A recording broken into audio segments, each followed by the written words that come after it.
Hey guys, it's Scott and Amber from Diversified Acres. Hey! We're here today doing a collaboration with Jonathan from Lone Star Living, the Big Star State. Jonathan was requested by keeping it Dutch, I believe, to answer the question, who dies first?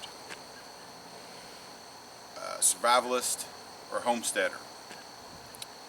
And Jonathan called us out, said he was interested in hearing our thoughts. It's kind of a multitude or a multi-level question. Our survival strengths and our weaknesses, and who we believe dies first. So here we go. We're going to give it a shot.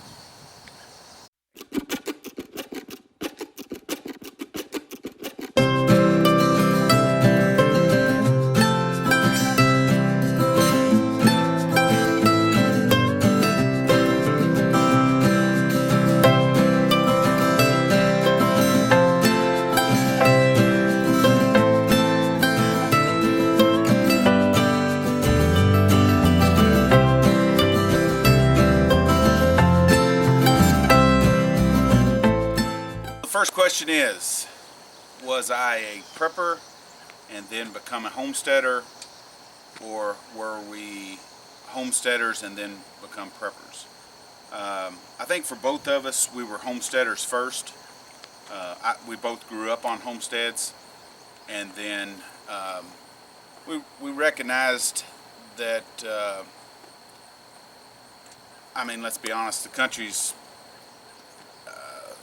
going to hell in a handbasket? Yep. Would that be fair to say? Yeah.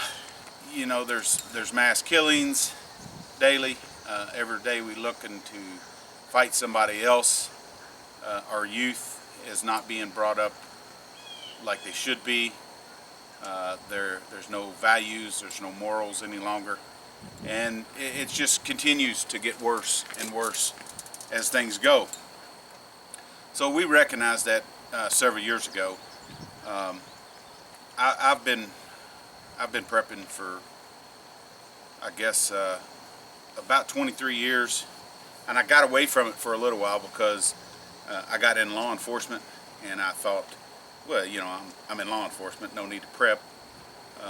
But then I soon realized that that was more of a reason to prep, because I seen every single day the bad in people.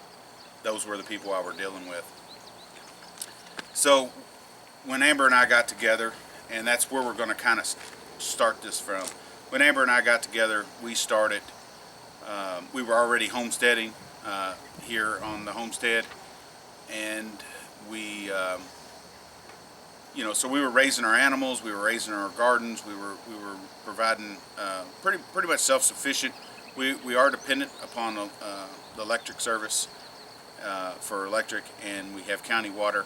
We also have backup water, and we have, which is spring water, and we have backup storage water.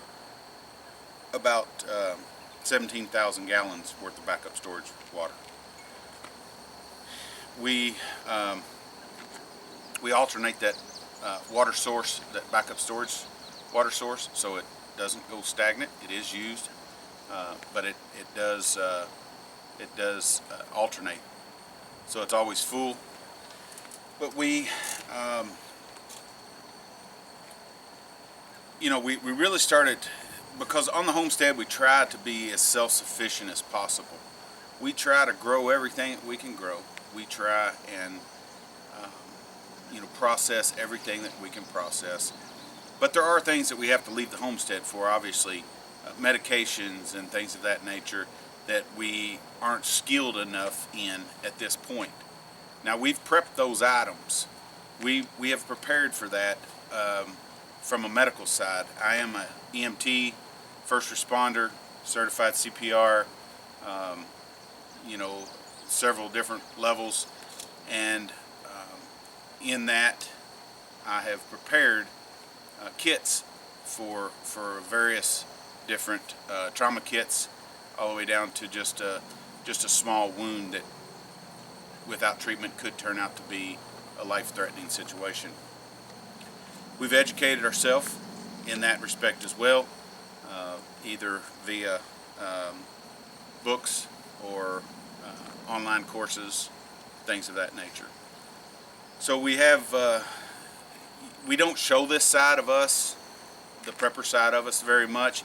We did years ago through a Facebook channel that we were affiliated with, and you know, we started getting a whole lot of feedback from other people saying, hey, you know, thanks for sharing your information. Now we know where to come to get all of our preps, because you know, we're going to come rob you, you know, when in a grid down situation or whatever the case might be.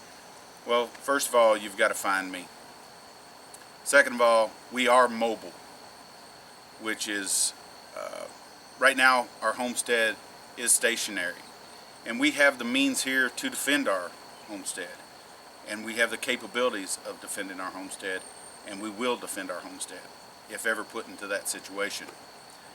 But as a secondary, we have the means via a 32-foot horse trailer that is stocked full of or can be stocked pretty quickly, full of our prepping materials, our canned goods, our foods, our medic supply, our weaponry, and our you know, our livestock, a couple cattle, the chickens, rabbits, sheep, goats, a pig or two, things that we can take with us,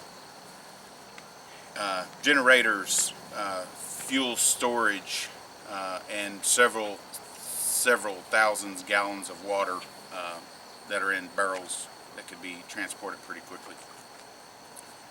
So we have those capabilities, and we do have a secondary bug out location, as you would say. We hope we never have to go to that, but there is that possibility, and we are prepared for that. If those are some of our strengths in this situation. Some of our weaknesses: our secondary bug out location is 2.5 hours away.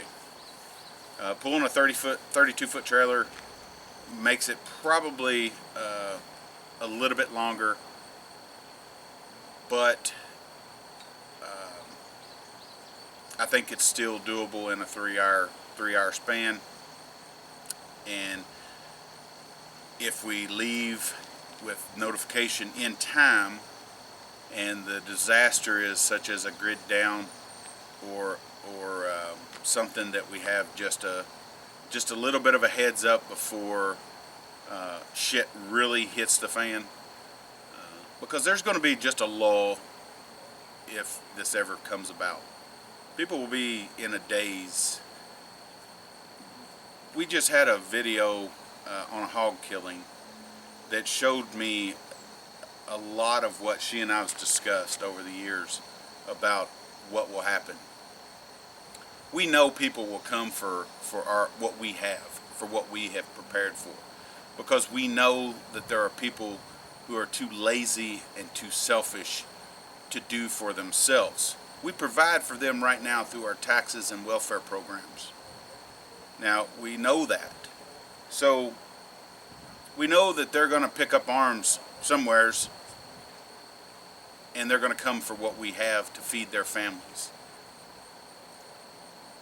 I'm just really hoping that it's some of those people who watched my hog slaughter video, those little pansy ones that commented and said, hey, you're just an evil person. I could never shoot. You know, I'm hoping those people come looking to eat my vegetables, because I have something for them to eat. We're not savage by any means, but we do know that in a grid down situation there is going to be death and mayhem. And we know that in order to survive in those type environments, that death will be something that's unpreventable. We know that lives will be lost, and to protect ourselves and to protect our family, we will not hesitate to help someone join in the ambient temperature challenge. So with that being said, that kind of covered the whole basis of the video. We're supposed to call out 3 other channels in this, and I'll put links to them stacked here. I'd like to hear what Red Poppy Ranch has to say. We'll put them up here. We'll put Willow Creek Homestead as well, and JoeandZachSurvival. I'd be interested in hearing what they've got to say. But there is another channel that I would like to call to your attention. Very knowledgeable fellow. He and his wife do a channel called Far North Bushcraft. And if there's ever a situation of grid down, shit hit the fan, whatever the case might be, I think this guy right here, Lonnie and Connie, will be the survivors. Both very knowledgeable in their bushcraft. Check out his channel. I'm gonna leave on the opposite side. I'm gonna leave a link to his channel. Check him out. Educate yourself with that. He's got so many different ways of doing bushcraft and survival techniques, tips, and very sharp cat. Very sharp. So the rest of them, there'll be links down below in the description, and then I'll put end cards or something over here on this side. Is that it? So babe, who dies first? Who dies first? We don't. We consider ourselves, and I think that if a homesteader is done right, a homesteader is a prepper. We just went through this with breaking my neck. I broke my neck in 2015. All of our preps that we had in place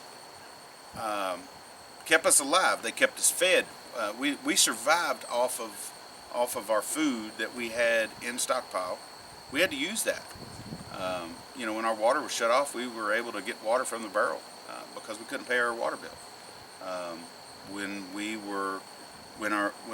didn't have money to go pick up anything at the grocery, a staple that we needed, we had it. We had it in our prepper box. When we needed something to eat, we'd go kill a chicken, or a pig, or a cow, or a sheep, or a rabbit, or whatever the case might be, or we'd kill a deer out, down in the woods, or a squirrel right here. Whatever the case might be, we were able to cover. And fortunately, other than bill collectors coming to the house, we didn't have any, and those bloodsuckers wanted to hurt us as well, but they weren't packing, so didn't give us an opportunity to introduce them to the room temperature challenge. So I think I would have to say the homesteader, if they're a very good homesteader, they are as well a survivalist, and I think that's us. I think that's where we're at, and I feel confident in that, and I don't want to jinx that, and I definitely don't want to have to use those skills, but they're here, and we practice, and we are prepared. Guys, thanks for watching. Sorry this is so long. A lot of stuff that was in there. If you've been watching my videos, I talk a lot, and she can definitely attest to that. But we appreciate you joining us today.